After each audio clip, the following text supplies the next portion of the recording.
So I got a 3D printer last week. That doesn't make me an expert on the subject of 3D printing, but it does make me an expert on the beginner's experience of getting into this for the very first time. So I'm here to talk about all the things that I thought I knew and I learned through the process of selecting a 3D printer, buying it, installing it, and getting it ready to go. Hey kid, yeah, you. Everyone thinks toys are fun, but this is a channel for adults. Yeah, I said it. This is a channel for adults. If you're under the age of 18, go get your parents before you come in here. If you're under the age of 13, scram.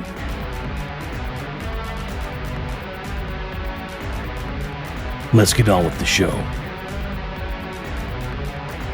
Hi folks, Grindhead Jim here. Welcome to 3D Printing for Dummies. I was definitely a dummy getting into 3D printing. I took about 10 years to really get serious about getting into the hobby, and although I was fascinated by it, I knew a little bit about it.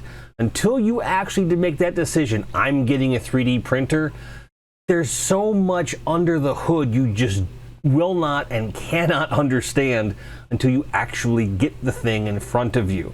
But because I like to do my research, my dad taught me to measure twice and cut once, I decided to do as much research as I could before deciding on what printer to buy and why I wanted it. So really, that's what we're going to discuss right off the bat. Why would you want a 3D printer? And based on that answer, which 3D printer should you buy? Now bear in mind, I only have one 3D printer. I only have experience with that printer, so I am biased in that direction, but I'll guide you through my process as to why I got to that decision and kind of show you some of the things that I've seen after making that decision that even solidified that decision. So why do you want a 3D printer? It's a good question. In my case, I am a hobbyist of all sorts. I collect video games, physical media for films, CDs, vinyl, music, basically.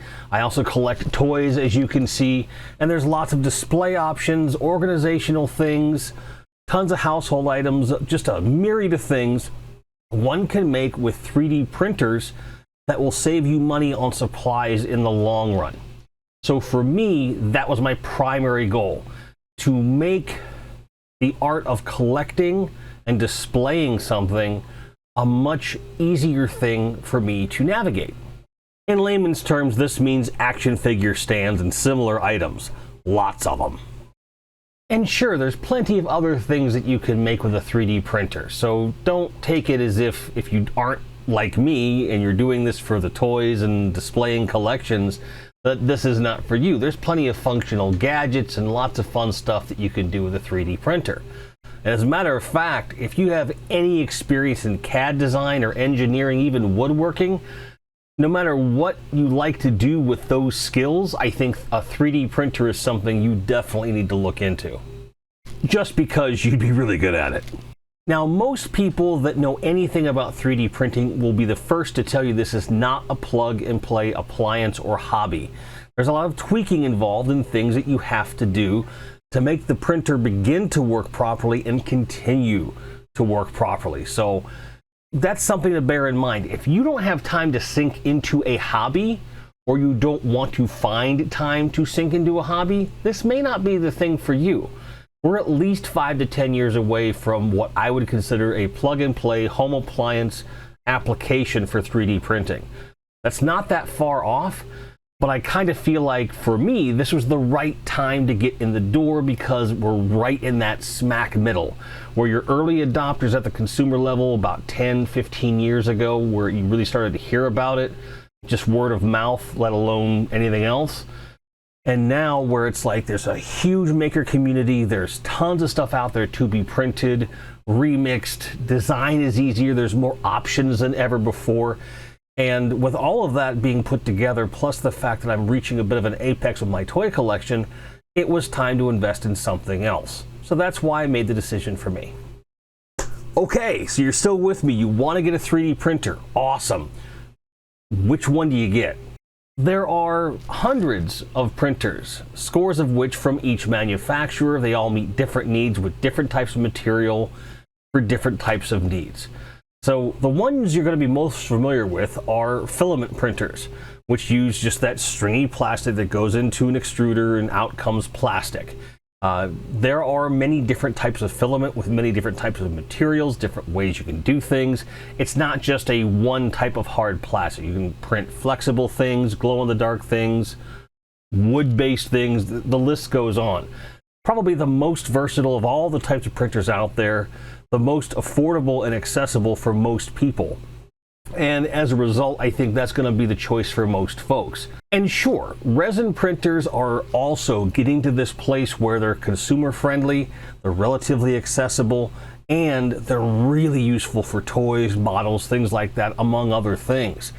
There's a lot more fiddling you have to do with these, if only because there's a chemical aspect to it that can create fumes. You need to be able to make sure you're being taken care of with regard to that.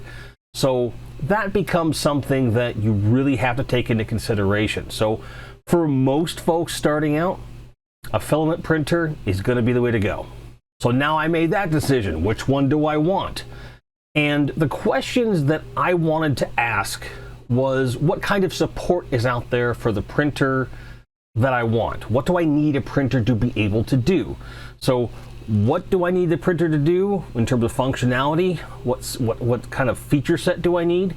And also, what kinds of support from the community can I expect? Because I've long since abandoned support from manufacturers. I know better. They don't help.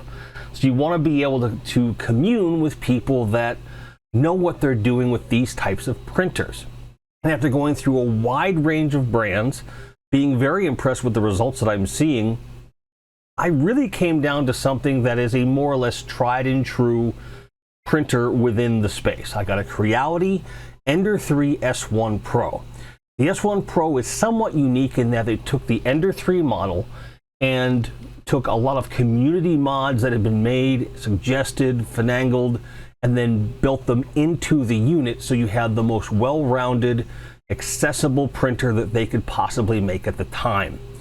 And this model is well over a year into its life cycle, so firmware updates are out there, things are working the way they're supposed to, people understand how it works. So it's, for me at this time, it's the perfect printer. I know I have a community I can rely on for support. Because it's a very widely adopted printer, there's lots of extra parts you can make to upgrade certain things. And there's not just one type, there's alternate ones you can use, and there's huge communities surrounding it. So for me, this is the one. Because I don't have to worry about having this arguably better printer that no one else has and not knowing how to find the answer.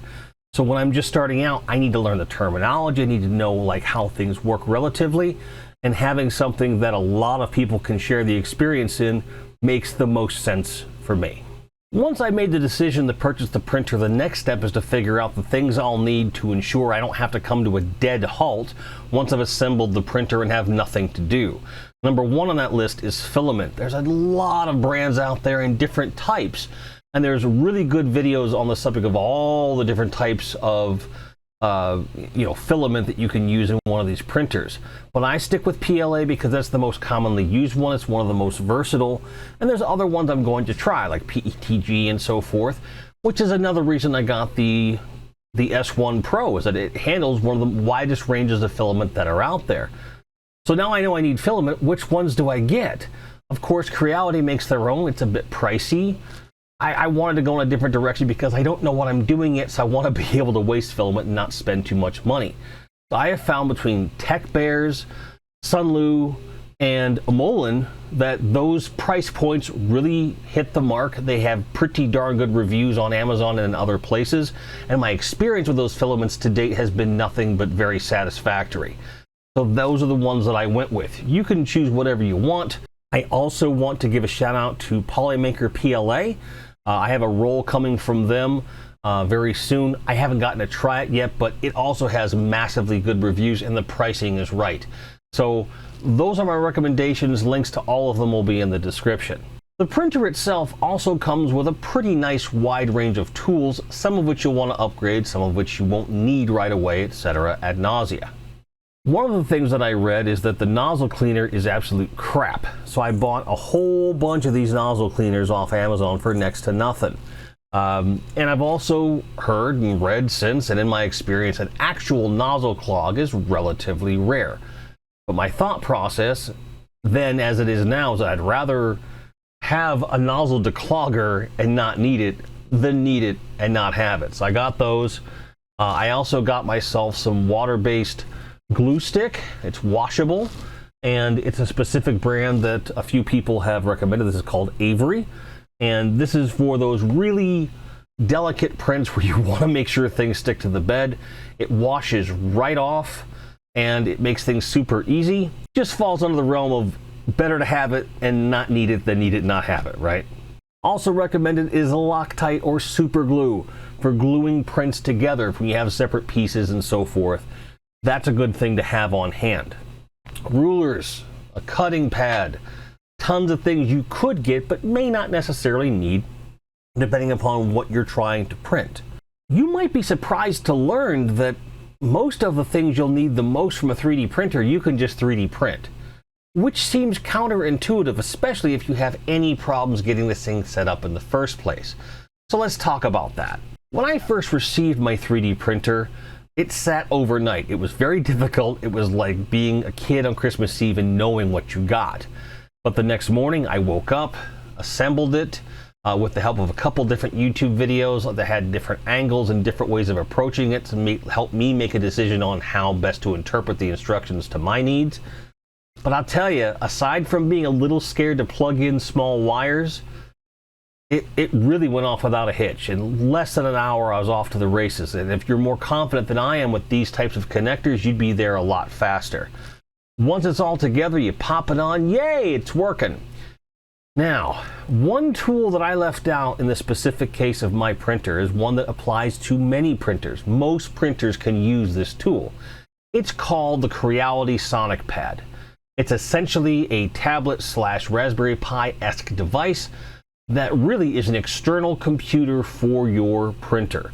In other words, the onboard processor of the printer can only go so fast, therefore the printer can only go so fast. There's a lot of calibration that's a bit fiddly for my taste, and one of the biggest things for me is that it enables any printer that doesn't have network access to have network access. You can monitor and control your printer from virtually anywhere, and that was a big deal to me because I don't want to be sitting in here watching a printer print, but I want to be able to check on it in case something could go wrong. And it was just no-brainer. At the time that I purchased it, I got it for about 20% off, and for that price, there was no reason for me not to get it.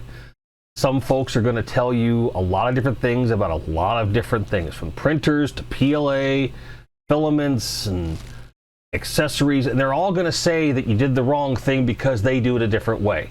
Don't listen to them. Don't listen to any of them. Do your research, figure out what you want and what works best. For me, the Sonic Pad has been a Godzilla send, with one small exception. When I first set up the printer, I turned it on, made sure everything seemed to be working okay. Immediately, I decided I want to install the Sonic Pad because if I'm going to be learning how to calibrate and mess with this thing, I want to do it from one place. I don't want to learn twice. If I'm replacing the interface, I should do that right away. Pretty smart, I thought. And spoilers, that was the right move. The process, however, was a bit weirder than I expected. Long story short, it took me almost 4 hours to get the thing to connect properly. And it was 100% user error.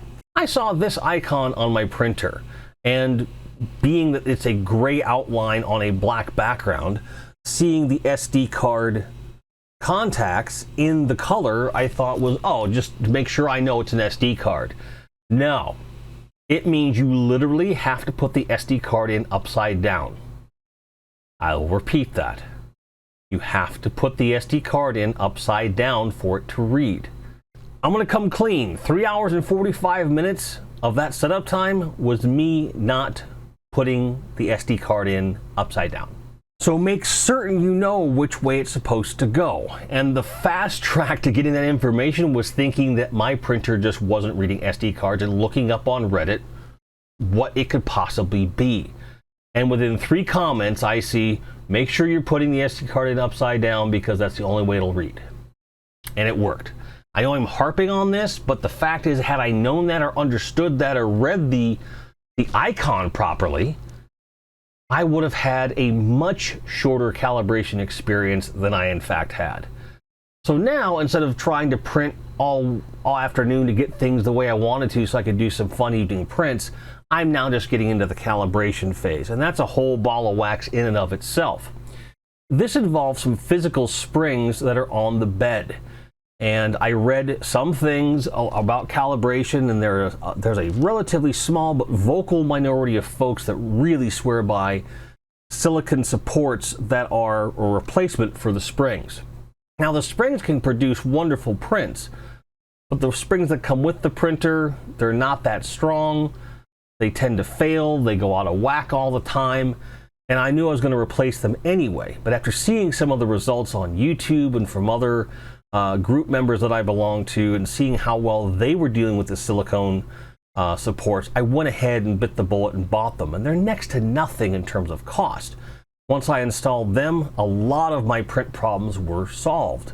Because I was printing test prints all over the place, and sometimes they would work great, sometimes they would fail miserably. Sometimes I just didn't understand what I was trying to test, and I just didn't have the right environment for it. So it's touch and go. The biggest thing is my bed level, and I can tell you after several prints of test levels, oh, it's level all right. It's perfectly fine. But one of these was my first successful print. I'm hanging on to these for a while. It's kind of like when you open a business, the first dollar you make in profit, you put on the wall. That's kind of what that is for me. And I printed other kinds of calibration to make sure that things were working properly. And at a certain point, things weren't printing the way they were supposed to. And this was all during this process of, calibrating things, learning how the springs work, learning how the bed meshes work and things like that. Again, I'm not here to give you a step-by-step of everything, but just kind of tell you where you need to be looking at certain things. And the further we get into this series, the more I'm going to be able to teach you, because I want to see what you guys need to learn. So you first assemble everything, and if I had it to do over again, I would have, before even turning on the device, I would have had those silicone supports, and I would replace the springs right away. And I would have calibrated everything with that in mind initially. Then installed the sonic pad for some fine tuning, get everything the way that it's supposed to go. And then from there, I could have done some test prints and been off to the races. I would have been done in about 2 hours. Would have been pretty easy stuff. And there's great playlists on YouTube to show you how to do all these things or why you might do them, but they never talk about what to do when things go wrong. So again, I can't account for everything, but having gone through that, again, set up the printer, replace the springs with silicone risers, level the bed with the existing onboard firmware, just to see that it's kind of there, get it rough, then move to the sonic pad, get it installed, fine tune it, and off to the races you'd be. That's my advice there. Whether you're using my printer or something else, if it has springs, go with the silicone supports. I'm telling you, they work great. Link in the description. Now, since then, as you can see, I have printed a ton of stuff. A ton of stuff. I have at least 30, 40 figure stands floating around out here. I've got this wonderful little Buddhazilla here. I've got a smaller little brother out there. I've even designed some things just for fun. Like I made this kind of coat of arms jackass thing for in our living room. And as much as I love it, even that took some pretty serious test printing. When I first came up with the concept and I meshed a few things together, I tried to make it where it was a little bit leaning, and I found out that what that does is makes so there's zero support for the bottom of this thing, and it just didn't print properly. And then I redid it with a stronger post in the back and blended the shield into the bottom so that it had support from the beginning, and I found out that worked. These are 2-inch test prints that I did, And then I said, well, that's proof positive. So I printed a 9-inch version of it, and it went off without a hitch. It took a while, but it worked. It worked great. So when you're printing something you're not sure how to print, always make sure you're testing it ahead of time at a smaller scale if at all possible. You know, and these are things we're going to cover in future videos. When should you use supports? When should you use infill? How does infill work? All these things. And speaking of things, let's talk about fangs. I wish I'd have known about fangs from the beginning, and here's why. Fangs is like Google for 3D printing. It will look at every place where you can get 3D models, and you put in your search terms, it'll show you everything from everywhere. And then you can choose to download them, favorite them, whatever. Don't be afraid to create accounts in all these different places like Thingiverse and Cults and so forth, and put things in your collections. Save them like favorites, because even after you print them, you might need to go back and tweak some settings or look at something else that person has done to get an idea of how best to print this thing. So always save these things. Don't just download the files, bookmark or save those things any way you can. But Fangs is just wonderful, and it really streamlined the searching process for me. When it comes to your slicer, the software where you say, here's my file, now tell my printer how to print it, I'm using Cura because it's one of the most widely used ones out there. I've tried a couple other ones. I don't like their layout right now. I'm sticking with Cura for the time being. Also because it does work natively with all the stuff I have. I'm able to tweak it. I understand it. You may choose to go with a different slicer like right off the bat, and that's not a bad thing because you'll learn on the new thing. Totally up to you. But I stuck with Cura because of that. And we'll go into all of this as we continue on with this series. Just remember, putting your SD cards upside down if you've got a Creality, okay? Just remember that. Please, above all else, just remember that. If you're thinking about getting a 3D printer, you've got the funds and you've got the time, don't think any further, just do it. Find the printer for you, buy it. Get your supplies, get your tools, and off you go. Again, we're gonna get into all of this as we further move along, but for now, may all your card backs be straight, may all your grinds be merry, and may you be able to find anything you're looking for at any given time at a price you feel is reasonable, especially when it comes to 3D printing, because this shit is expensive. Take care, guys. Cheers. Special thanks to our patrons and members who you're seeing on the screen now. Thank you so much for your support. It really helps.